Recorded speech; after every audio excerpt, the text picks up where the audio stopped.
Welcome everyone. This is Morgan Epika Izodoxa Kama Jr.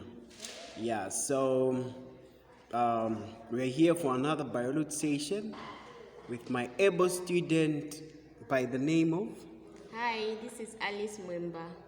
All right, okay. So for today, without wasting much of your time, guys, we are going to look at reproduction in plants. So reproduction in plants. The first thing that we are going to start with, is it has two parts. There is the reproduction that is done in plants as well as the one that is done in human. Okay, so to start with, what we are going to do is that we're going to define what is reproduction. Reproduction is the process by which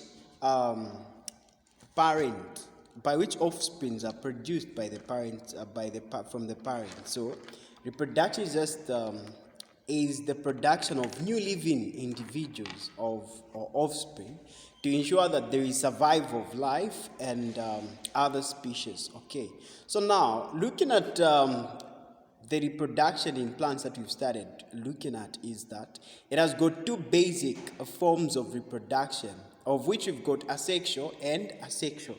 So when we say asexual reproduction and sexual, what is the difference between the two? Like asexual and sexual. Asexual involves one parent. Your voice amplified. Asexual involves one parent. Okay. Asexual involves one parent, just like the way she has said. How about sexual? It involves two. Okay, so this is what we are talking about. So we are saying that asexual involves one parent, like this results in the production of genetic identicals of offspring. And that's the reason why I find to say that it has the following characteristics of asexual. The characteristics, number one, there is no fusion or gamete. So gamete simply means there is no sperms, no nothing. The parent will just divide. Then only one individual is needed for this to take place. And then offspring are exact copy of the parent. So what it means is that the disadvantage with asexual way of reproduction is that if the undesirable features of the parent, they follow suit to the offspring. This is what is done when we look at the vegetative propagation as we go on. We'll show you the disadvantage of that. Okay. Then the other part is that offspring, they usually get the identical copy of the parent. Then we'll look at the types of asexual reproduction. So we've got how many types of asexual reproduction? About 3. Number one, we have the spore formation. So this spore formation is the kind of asexual reproduction that is done in ferns and in fungus. Yeah. Then there is also budding. So budding, this is the kind of reproduction that is done in yeast. Then there is also the third one, which is vegetative propagation, the one that is done in grapes and potatoes. Okay. Then now, let's look at the commercial application of asexual reproduction, especially in plants. How does industry utilize the asexual way of reproduction in plants? Do you have any example that you can give or anything that you can contribute on how industry will utilize the commercial application of asexual reproduction? I don't have an idea. All right, okay. So, number one, there is what we call natural vegetative propagation. What is natural vegetative propagation? This is an increase in the global food production. So, what these industries will do, they're going to come up with a way in which they can meet the demand. No, we are living in the 21st century where you find to say that there are a lot of customers, there are a lot of people that want to buy. It can either be mushroom or anything that are produced from plants, even vegetables as well as fruits. So you realize there are certain industries that are using this kind of sexual reproduction to have to yield those goods. Like for example, the artificial vegetative propagation. This one it's done to increase the food supply by growing the high yield of crops, and it is usually done like in plants on a large scale to ensure that new plants have some particular features of parents. Okay. Then, what this means is that I'll give an example. Like what the Chinese are doing in Zambia is that they've opened their own commercial scale where they grow mushrooms annually. Meaning that for them, you can go in January, February, March, April, up to December, you still buy mushroom from them. Why? Because they are applying what we call the commercial application of asexual reproduction, which is called artificial vegetative what? Propagation. Okay. Then we have what we call the sexual reproduction in plants. This sexual reproduction in plants, it involves the fusion of nucleus of two different parents to form a zygote, and the production is dissimilar offspring. Okay, do you know what the word dissimilar offspring means?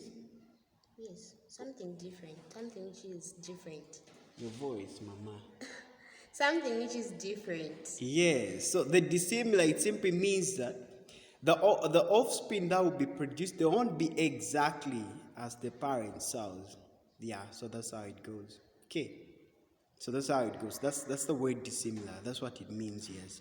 Then they involve involvement of a male and the female. So here there is the sharing of what gametes, Yes. which we call gametogenesis. There is the sharing of gametes, which is the formation of those gametes and everything. So it is done just on there. Then the male gametes fuses with the female gametes to form a zygote. This is just the process of fertilization. Yes. So in flowers, in plants, we usually find like a flower may have a bisexual or unisexual. The word bi simply means two. Yes. Then uni means one. Two sexual partner, that is bisexual. Then uni means one sexual partner. So when you look at what we have here, we've got a plant. And this plant here, it has on a flower here, we've got the pollen grain, the stigma, the anther, the filament style, the petal, and the oasis, the pollen tube, the ovaries, the ovule, the sepal, as well as the receptacle, and the pedicel. Okay, so these are the components that forms what we call the flower reproductive system. Now, on here, these are the parts. So what usually happens is that when you look at this one here, you've got the stellar. This is the male flower. It is stellar, the stellar male flower. And then there is the fertile male flower there, and then it has got the fertile female eggs, female flowers. Yes, so the fertile male flowers is the fertile female flower, and the fertile male flowers. Okay. Then let's look at this. What usually happens is that the male organ is called the stamen. Stamen. That's the male organ. The male organ is called what? The stamen. What is the function of the stamen? It produces pollen what? Grains, yes. Okay. Then the male sex organ is called the what? The carpel. The male sex organ is called what? The carpel.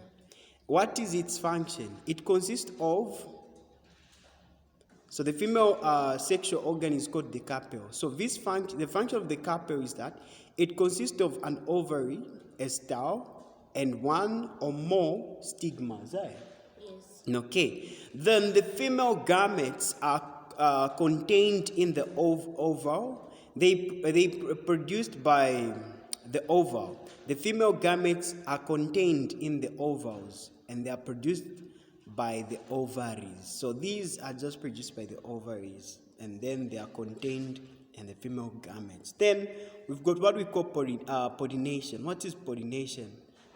The transfer of pollen grains from the stand. From the from the what? Pollination is the transfer of pollen grains from the stamen to the stigma of the same or different anther. Okay. So just like as she has said, pollination is just the transfer of pollen grain from the stamen. No, the stamen. The stamen is what we say the male organ. From the stamen, which is the male organ, so the stamen, which is the male organ, to the stigma, and of the same different flower at the same species. Okay. Then fertilization. This one, it occurs in male. The male gamete fuses with the female gametes of the same flower or anther, then the flower of the same species. So it has to ensure to say that the flower here, it's just the flower of the same one species that is being used in there. Then let's look at the structure of the flower. So the structure of the flower, number one, it has got what we call the floral parts of a flower, which are arranged in the four or on the receptacles, and it has the floral part of the flower consists of, number one, it has what we call the calyx. What's the function of the calyx? So it has what we call the calyx. Okay. So the function of the calyx, let me just zoom it. Okay. So the function of the calyx, it forms the outer core. Then it is made up of the gland and the leaf-like structure called the sepal, which encloses and protects the flow parts during what? The bud stage. Then we have what we call the epicalyx, which is the form of what?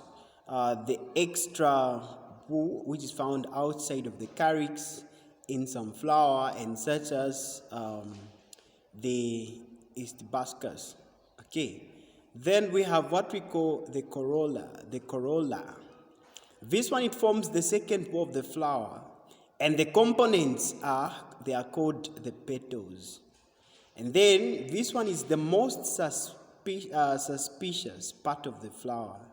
The reason why it's most suspicious part of the flower, it's the most conspicuous part of the flower. So what that means is that it's colorful, and it's served to attract insect.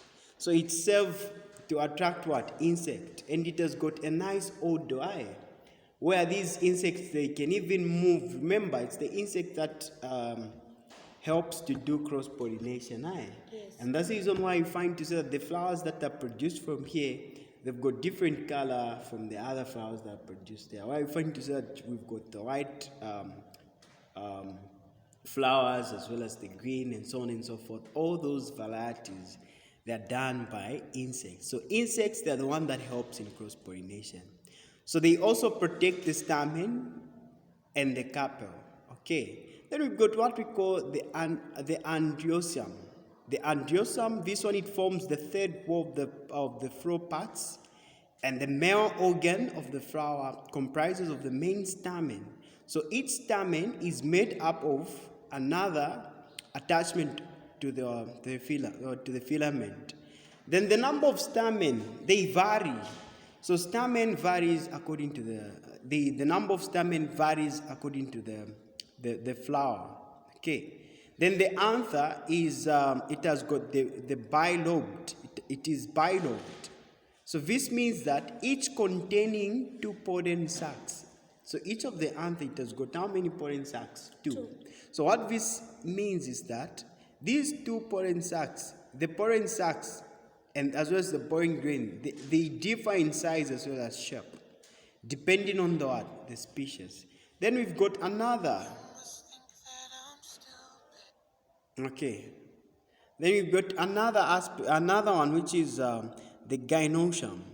This one, it forms the fourth and the innermost wall of the flower parts, Like, for example, we've got the female sex organ, which comprises of an ovary. That is, it may contain an oval, which is a star and a stigma.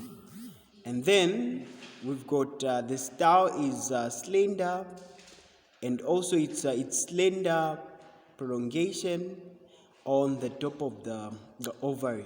Then the stigma, it has got what we call the apical portion of the star, which receives the pollen grain. So what usually happens is that, check, this is what happened. We've got the pollination is taking place there. Then we've got the pollen there, the pollen tube. So from the pollen tube, it will move from the, have you seen here, we've got the pollen, right? Yes. So these pollen, they will go into the flower there, into the stigma. So this is how pollination is. So these pollen grain will go into the stigma. When they go to the stigma there is the pollen tube, move in there, and then finally now they'll go into what we call the integuments. Then in there we've got what we call as in the micropyle. And then in here, this is where the oval is. And we have the antiportal, as well as the nucleus and the portal nuclear, and the embryo sac, and the egg cell of the flower, as well as the ovary and the placenta, it's there, and the receptacle, as well as the vesicular system. Now, when you look at what we have from here, we have the anther and the filament. So the anther and the filament, these two makes the stamen, right? Yes. And the stamen, we say that this is what makes up the male organ. Aye. Yes. This is what makes up the male organ. Okay. So now, this is what happens in plants. The structure of wind-pollinated flowers. So, can you give me an example of a wind-pollinated flower?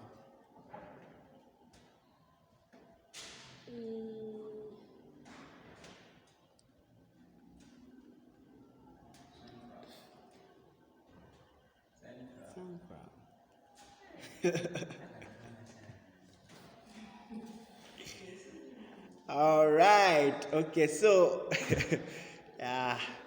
so like when you look at what we have here, we've got the pollen grain, eh?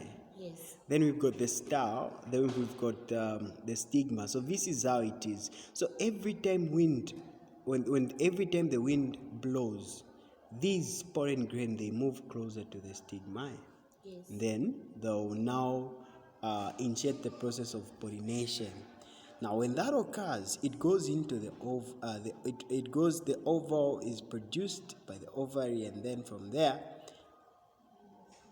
it occurs, pollination occurs. Now, let's look at the comparison between insect pollinated and the wind pollinated flower. The wind pollinated flower, the wind pollinated flower, these are just small. They are small. But insect pollinated flower, these are large, right?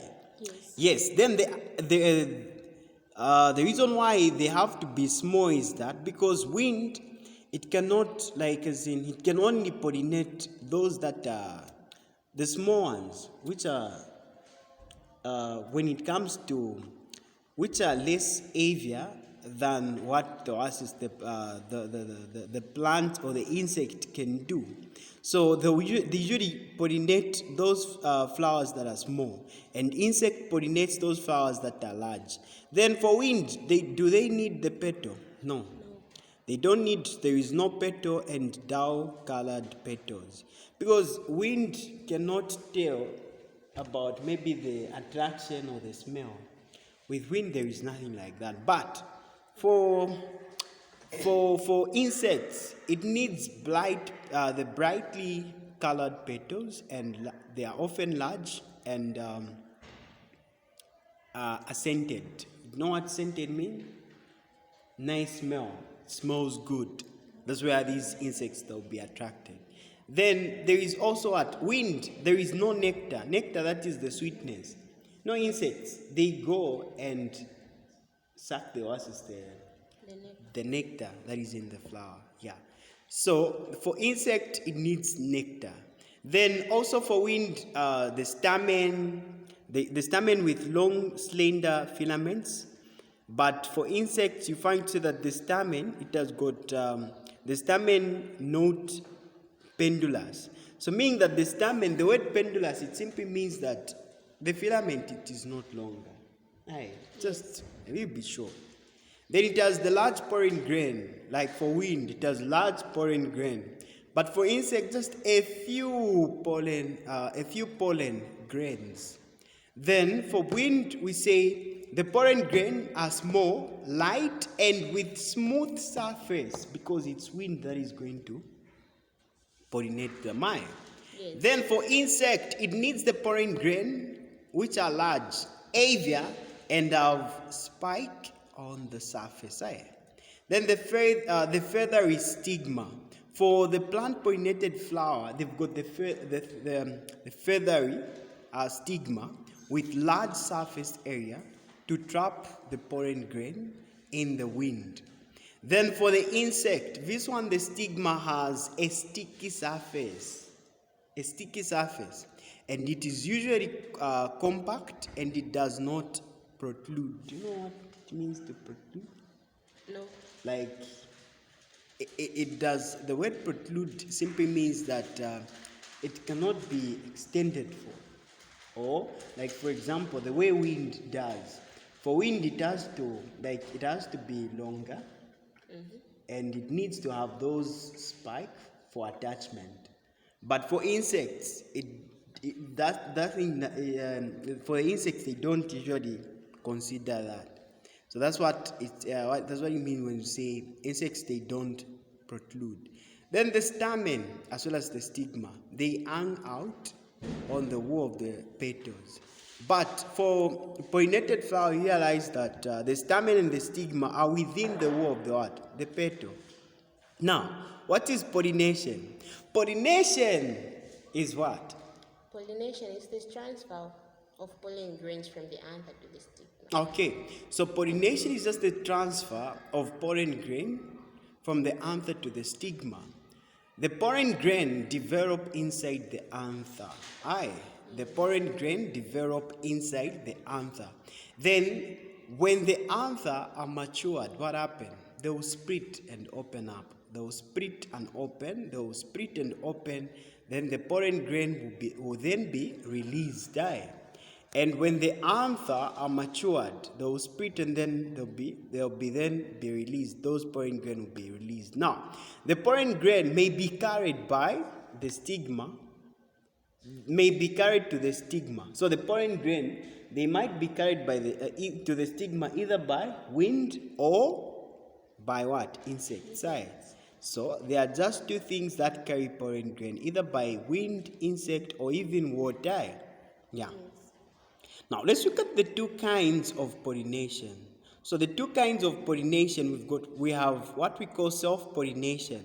So self-pollination is the transfer of the pollen from the anther to the flower of the stigma of the same flower or another flower of the same plant. Then we have the cross-pollination, which is just the transfer of the pollen grain of the anther of the flower to the stigma of another. Then the flower of a different, then we've got another one which is cross-pollination. Now, under cross-pollination, this is the sharing where this flower and another flower, and that cross-pollination, it is made possible by an insect. So cross-pollination, if that question comes, it is just the transfer of pollen grain from one anther of the flower to another anther of the flower by different plants. Now, this one, it can only be done through an insect, because it's insects that does this. Now, let's look at what we call as in fertilization. So fertilization in plants, it has got how many stages? 4 stages. The first stage is that it is the stage that involves the pollen settles on a mature stigma, and then the stigma secretes a sugary fluid. Okay?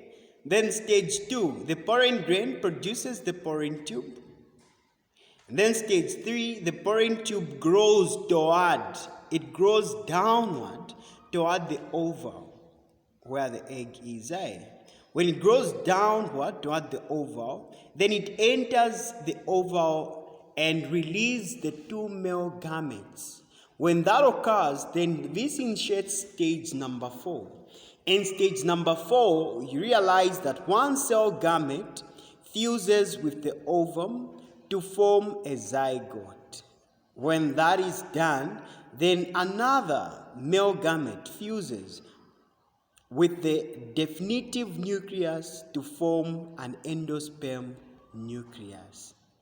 So, this is what we expect in the plant reproduction. So, the other thing that is very vital is just to know certain parts that are essential, like knowing the anther, knowing what makes the stamen. We have the anther and the filament type. Yes. And also knowing the pouring spores, knowing also the petals, the sepals, and the anther, as well as the stigma. So all these things, they are very much important for you to know. And also, not only that, you really need to differentiate between sexual and asexual reproduction. Now, if I may have to ask now, away from just from what we were discussing, what is the advantage of asexual reproduction? Yes, tell me. The advantage of what? Asexual reproduction. Yes. No fusion of gametes. What you say? Only one individual is needed for this to take place. Okay. Then offsprings are exactly copies of the parents. Okay. Then how about disadvantages? Disadvantages. Parents are different. No. Same. Parents are the same. No, on The this. offsprings. Huh? The offsprings are the same to the parents. That's the advantage. So on that one, how you put it, you had said it earlier on the advantage, where you had said that one of the advantage of the asexual reproduction is that they produce identical offspring. Yes. And not only that, the second advantage is that there is not. The second advantage is that there is no gametes, and there is no gametes, and it is faster, as in compared to asexual, because it only needs one parent cell. Then not only that, the other advantage is that the identical features, the desirable features of the parent will follow suit to the offspring. So if the parent was sweet,